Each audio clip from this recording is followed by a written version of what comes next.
अस्सलाम वालेकुम वरहमतुल्लाहि वबरकातुह। आज जुमाअतुल मुबारक का दिन है, तो शुरू करते हैं आपके प्यारे प्यारे सवालों का सिलसिला। पहला सवाल है, हमारी बहन फिरदौस का, कह रही हैं अस्सलाम वालेकुम। मेरा सवाल है कि नंबर एक, क्या औरत मजबूरी में गुनाह कर सकती है, जैसे शौहर बीवी से शिर्क, कुफ्र और बिदात करने को कहे तो? क्या बीवी मजबूरी से गुनाह करे तो क्या वो गुनाहगार होगी? शिर्क और कुफ्र तो बहुत बड़ा गुनाह है। इंसान को जो है, अगर मौत उसके सामने खड़ी हो, उससे कहा जाए कि कुफ्र करो और वरना तुम मार दिए जाओगे, तो हुक्म तो यही है बंदे को कि ईमान पर डटा रहे। कुफ्र तो उसे फिर भी नहीं करना, शिर्क तो उसे फिर भी नहीं करना। तो शौहर के साथ ऐसी क्या मजबूरी उसको पेश आ रही कि उसे कुफ्र और शिर्क करना पड़े? तो कुफ्र और शिर्क को हल्का ना समझें, बहुत बड़ा गुनाह है। अल्लाह ताला से हमेशा दुआ करते रहें कि अल्लाह ताला कुफ्र और शिर्क के शुबे से भी बहुत दूर रखे। बिदात से भी बचें, बिदात भी बड़ा गुनाह है, जहन्नम में ले जाने वाला है। हदीस शरीफ के अंदर आता है, कुल्लु बिदातिन ज़लालह व कुल्लु ज़लालतिन फिन्नार। हर बिदात गुमराही है, हर गुमराही जहन्नम में ले जाने वाली है। अब बात यह है कि शौहर बीवी से ज़बरदस्ती ऐसा कराता है, तो शौहर अगर कम इल्म है, ला इल्म है, तो उसको समझाया जाए, पहले प्यार से समझाएं, मोहब्बत से समझाएं और कोशिश करें कि शिर्क और कुफ्र और बिदात से हर हाल में बचें। अलबत्ता ये कहना कि वो शौहर की मजबूरी में आकर बीवी ऐसा करेगी तो गुनहगार नहीं होगी, ये गलत है। इसलिए कि हदीस शरीफ के अंदर आता है, ला ताअता लिमखलूकिन फ़ी मासियतिल्लाहिल खालिक, कि अल्लाह ताला की नाफरमानी में किसी भी मखलूक की इत्तिबा नहीं की जाएगी। वालिदैन भी अगर ऐसा कोई हुक्म देंगे कि जो अल्लाह की मर्ज़ी के ख़िलाफ़ है, तो उस अमल को भी नहीं किया जाएगा। मसलन वालिदैन अगर आपको ये हुक्म दें कि आज नमाज़ पढ़ने न जाओ, तो इसी तरह वालिदैन दाढ़ी रखने को मना करें, तो उनकी इस बात को नहीं माना जाएगा। और अगर ये कोई कहे कि वालिद की इताअत में मैंने दाढ़ी नहीं रखी, वो मना करते हैं, तो वो गुनाहगार होगा और उसका ये कहना दुरुस्त नहीं होगा। इसके बाद सवाल नंबर 2, दुआ करते वक्त किस तरह बैठें? तो सबसे बेहतरीन तरीक़ा है, जैसे हम नमाज में बैठते हैं अत्तहियात में, उस तरह बैठें और उस तरह दुआ मांगें। और उसके बाद दूसरी बात यह है कि अगर उस तरह बैठने में इंसान को तकलीफ़ महसूस होती है, तो जिस तरह आसानी हो उस तरह वो बैठ सकते हैं, कोई पाबंदी नहीं है। इसके बाद सवाल है हमारे भाई हाशिर खान का, सवाल कर रहे हैं, अस्सलाम वालेकुम मुफ्ती साहब, क्या सिर्फ़ अत्तहियात पढ़कर सलाम वालेकुम फेर सकते रकात पढ़ने की वजह से, या और किसी वजह से? यानी इनका कहने का मकसद ये है कि सजदे सहव के बारे में शायद ये पूछ रहे हैं, अगर कुछ गड़बड़ हो जाती है तो क्या करना है? तो पहले भी बताया था, दोबारा भी इसको समझ लें। उसका तरीक़ा ये है कि आप जो है एक मरतबा दुरूद शरीफ फेरे पढ़ेंगे, सॉरी अत्तहियात पढ़ेंगे आखिर में एक मरतबा, और दुरूद शरीफ भी नहीं पढ़ेंगे, कोई दुआ भी नहीं पढ़ेंगे। अत्तहियात पढ़कर एक दफ़ा सलाम फेर देंगे, अस्सलाम वालेकुम वरहमतुल्लाह, एक जानिब दाई जानिब, उसके बाद 2 सजदे करेंगे, फिर उसके बाद बैठेंगे। अत्तहियात, दुरूद शरीफ, दुआए मासूरा जो आपको याद हो वो पढ़ेंगे, उसके बाद सलाम फेरेंगे। इस तरह आपकी नमाज़ मुकम्मल होगी। दूसरा सवाल है, और अगर हमें कुछ सामान पड़ा मिला रास्ते में, तो क्या हम उसका क्या करें? उसको उठाएँ या ना उठाएँ? बिल्कुल ना उठाएँ, उसको उठाना जायज़ नहीं है। और क्या किसी चीज़ का पा जाना अल्लाह की तरफ से अता होना नहीं हो सकता? ज़रूर समझाएँ ये बात। देखें, इसमें थोड़ी-सी तफ़सीलें समझ लें। किसी की कोई चीज़ अगर आपको रास्ते में पड़ी हुई मिली और अगर आपको ऐसा लगता है कि मैं उसको नहीं उठाऊँगा, तो कोई उसको उठा कर ले जाएगा और उसे बर्बाद कर देगा। एक बात, अगर आपको ऐसा लगता है कि मैंने इसे नहीं उठाया तो कोई और भी नहीं उठाएगा, जिसकी ये चीज़ है वो ढूँढता हुआ आएगा, तलाश करता हुआ आएगा, उसको मिल जाएगी, तो फिर आपके लिए उठाना जायज़ नहीं है। लेकिन अगर आपको ऐसा लगता है कि मैंने नहीं उठाया तो कोई और उठा कर ले जाएगा, या रास्ते में चलने वालों के कदमों में या गाड़ी में आकर ये चीज़ बर्बाद हो जाएगी। फिर अगर ये नियत आप रखते हैं कि मैं उसको उठाऊँगा, उठाकर जिसकी ये चीज़ है उसको पहुँचा दूँगा, या अगर वो ढूँढता-ढूँढता मेरे पास आ गया, या मुझे खबर लगी कि चीज़ किसकी है, या वो ढूँढता हुआ किसी भी तरह से मुझे पता चल गया, मैं इस ज़िम्मेदारी को निभाऊँगा, उस तक पहुँचाऊँगा। किसी की चीज़ उठा लेने से ही, उठाने के साथ वो वाजिब हो जाता है आप पर कि उसकी तलाश करें, उसको पहुँचाएँ। तो अगर आपने किसी की चीज़ उठाई है तो आपकी ज़िम्मेदारी है उसका ऐलान करवाएँ, उसको तलाश करें। वो अगर मिल जाए तो उसको पहुँचा दें, ना मिले तो फिर उसका दूसरा तरीका ये है कि आप उसको इस्तेमाल करें, लेकिन एक शर्त के साथ कि जब भी वो आपको मिलेगा, या जब भी आपको इत्तला होगी कि ये चीज़ उसकी थी, या जब भी वो ढूँढता हुआ आएगा, आपको उसको वो चीज़ लाकर देनी पड़ेगी, चाहे मार्केट से आपको नहीं लाकर देना पड़े। ये तो इतनी बात हो गई। इसके बाद हमारे एक भाई सवाल कर रहे हैं, अस्सलाम वालेकुम मुफ्ती साहब, मेरे आपसे 2 सवाल हैं। नंबर 1, कुरान पर कोई किताब रखना कैसा है? कुरान करीम के अंदर कोई भी किताब रखना दुरुस्त नहीं है। तफसीर इसकी फ्राइडे कमेंट बॉक्स इससे पहले जो आया उसमें बता दी गई। नंबर 2, साबरीन और शाइस्ता का क्या माना है? प्लीज़ जवाब ज़रूर दीजिए।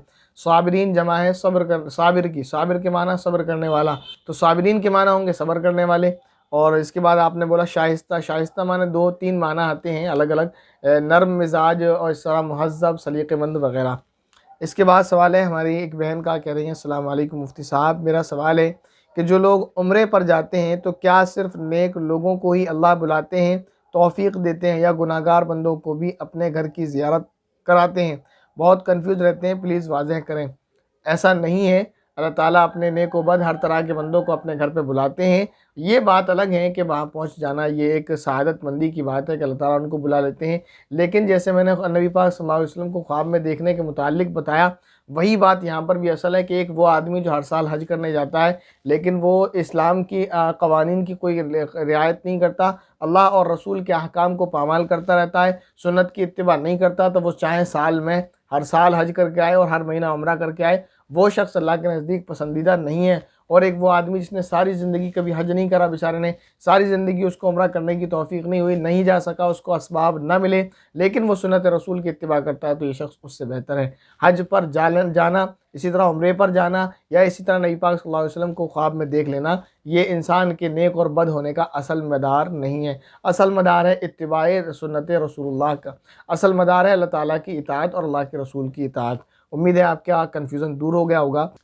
इसके बाद सवाल है हमारी एक बहन का, सवाल कर रही है मुफ्ती साहब, डिलीवरी के बाद ब्लड आया और 5 दिन के बाद रुका और फिर 1-2 दिन के बाद फिर ज़ाहिर हुआ, होता रहता है, फिर रुक जाए, फिर दिखे, गर्ज डिसकंटिन्यू, तो फिर क्या समझा जाए? ऐसे में नमाज कैसे पढ़ सकते हैं? मैंने बताया था कि निफास की कम से कम मिनिमम कोई मुद्दत, कोई टाइमिंग नहीं है, मैक्सिमम टाइमिंग है उसकी 40 दिन, 40 दिन से ऊपर निफास नहीं होता। अब इन्होंने ये कहा कि कभी ऐसा होता है 4-5 दिन आया, फिर रुक गया, फिर आया, फिर रुक गया, फिर आया, फिर रुक गया, तो उसमें करना आपको ये है कि आप उसको देखें। तो अगर 40 से ऊपर है तो ये बात तय है कि 40 से ऊपर वाला निफास नहीं है, उसमें नमाज़ पढ़नी होगी। और ये जो आता रहता है बार बार, तो इसमें वेट किया जाएगा, जब तक ब्लड आ रहा है आप नमाज नहीं पढ़ेंगे। जब वो बंद हो जाए उसके बाद जो है गुस्ल करके पाक होकर नमाज़ पढ़ना है। इसके बाद सवाल है इन्हीं का दूसरा, मुफ्ती साहब, सजदा करते हुए अगर कोहनी ज़मीन से न लगे तो सजदा नहीं होगा लेडीज़ का, क्योंकि कभी कभी कोहनी टिकने से चूक जाती है? हो जाएगा, ख्याल रखना चाहिए और सजदा हो जाएगा। इसके बाद सवाल है हमारी बहन मुस्कान खान, सवाल कर रही हैं, और जिस कपड़े या टिशू से साफ़ करें उल्टी, अगर वो ज़मीन पर गिर जाए तो क्या वो ज़मीन भी नापाक हो जाएगी? ये ज़रूर बता दें। देखें, उल्टी वाला जो मसला बताया था कि बच्चे की उल्टी कब पाक और कब नापाक होती है, तो अगर वो पाक वाली है, जो उसमें किस्म बता दी दोनों, तो अगर वो कपड़े में पाक लगी है और ज़मीन पर गिर गया, ज़मीन पर लग गया, तो कोई मसला नहीं, पाक ही है। और अगर वो उल्टी है जो नापाक है, फिर वो कपड़े में लगी तो कपड़ा नापाक हुआ। फिर वो कपड़ा अगर ज़मीन पर गिर गया और वो सिर्फ कपड़ा लगा, उल्टी ज़मीन पर नहीं लगी, उसकी तरी ज़मीन पर नहीं आई है, तो ज़मीन नापाक नहीं होगी। लेकिन अगर उल्टी जहाँ लगी हुई है उसके उसके उस तरफ से गिरा, या कपड़ा ज़मीन पर गिरा और उसकी उल्टी की तरी ज़मीन पर लग गई, तो फिर वो ज़मीन भी नापाक हो जाएगी, उसको आपको पाक करना होगा।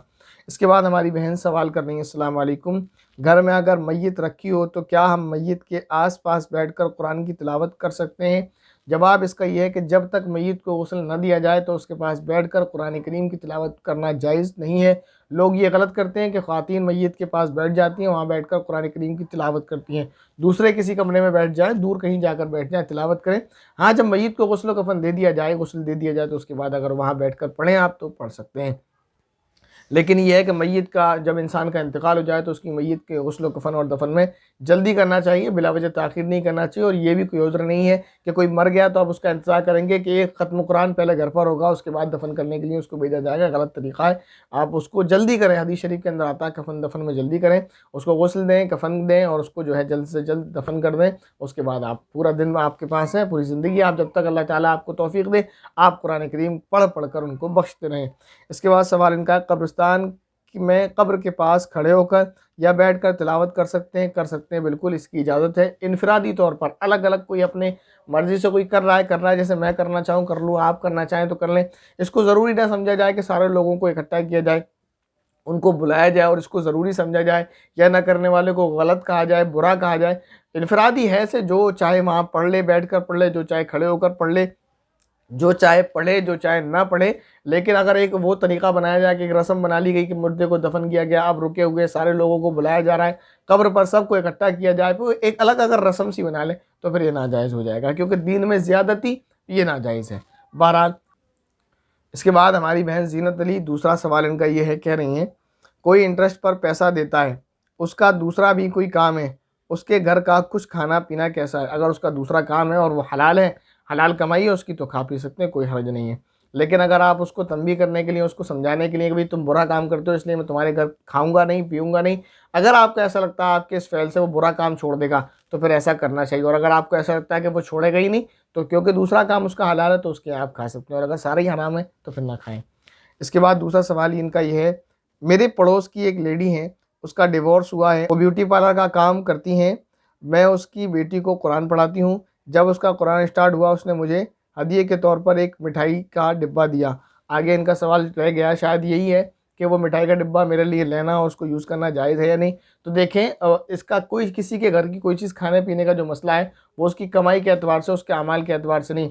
एक आदमी शराबी है और जो है नमाज एक वक्त की नहीं पढ़ता और सारे बुरे अमल में जो है मुलव्वस रहता है, लेकिन जो कमाई वो करता है वो उसकी कमाई हलाल है, तो उसके घर आप खा सकते हैं। लेकिन खुदा ना करे कोई एक ऐसा आदमी हो जो बज़ाहिर दीनदार हो, नमाज भी पढ़ता हो, रोज़े भी रखता हो, चेहरे पर दाढ़ी भी सजाया हुआ हो, लेकिन ब्याज का कारोबार करता है, तो उसके घर में खाना खाना जायज़ नहीं। किसी के घर खाना पीना उसका ताल्लुक उसके पैसे के हलाल और हराम होने से, उसके अपने अमाल से नहीं है कि वो किस तरह के अमाल करता है। लेकिन फिर भी यही बात कहूँगा कि जैसे कोई शराबी है, अब कमाई उसकी हलाल है, लेकिन आप उसको तंबीह करने के लिए, भाई तुम शराब पीते हो इसलिए मैं तुम्हारे घर भी नहीं आऊँगा, खाऊँगा पीऊँगा भी नहीं, तो अगर उसको इससे तंबीह हो जाए, उसको नसीहत हासिल हो जाए, वो शराब छोड़ दे, तो इस तरह का अमल करना जायज़ है। वरना जो है किसी के यहाँ खाने पीने का मदार उसके अमाल पर नहीं, उसकी कमाई पर है कि वो हलाल है या हराम।